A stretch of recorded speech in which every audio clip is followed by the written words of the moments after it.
Itong ice cinnamon Spanish latte na Rico's dito sa Elena Sanctuary.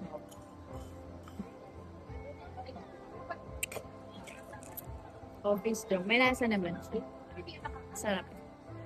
Hindi mo masyado malasahan yung cinnamon. Pero lasang-lasa may Spanish latte. Yung adobo. Ha? Huwag mo na ito.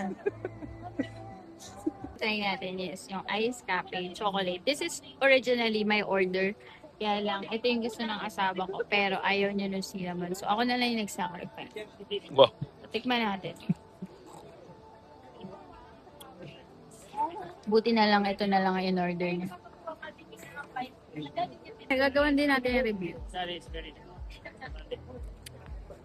Hindi ko pa pala nahalo. Ginatch ko agad. Okay. Lasang-lasa naman po yung kanyang pagka-tsokolate. Yung coffee, not that much. Mas powerful pa rin yung pagka-chocolate. So, I think magugustuhan to ng asawa ko. Pero mas magugustuhan ko. Wow. Para may partner yung aming coffee.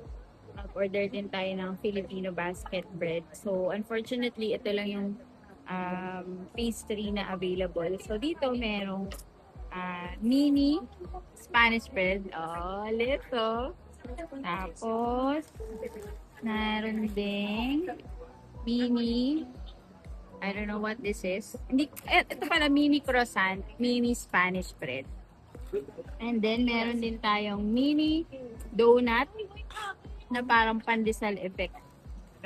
And then, we have chocolate bread.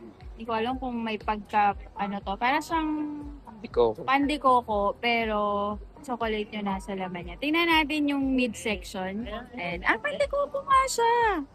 Ayan. So, I think magugustuhan to ng asawa ko kasi bagong luto siya, mainit-init pa.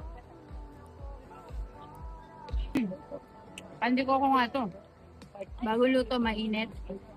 Moist and light lang siya. So, I like the idea na maliit lang siya. At meron din siyang on the side na butter.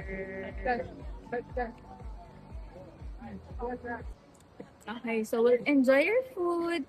See you!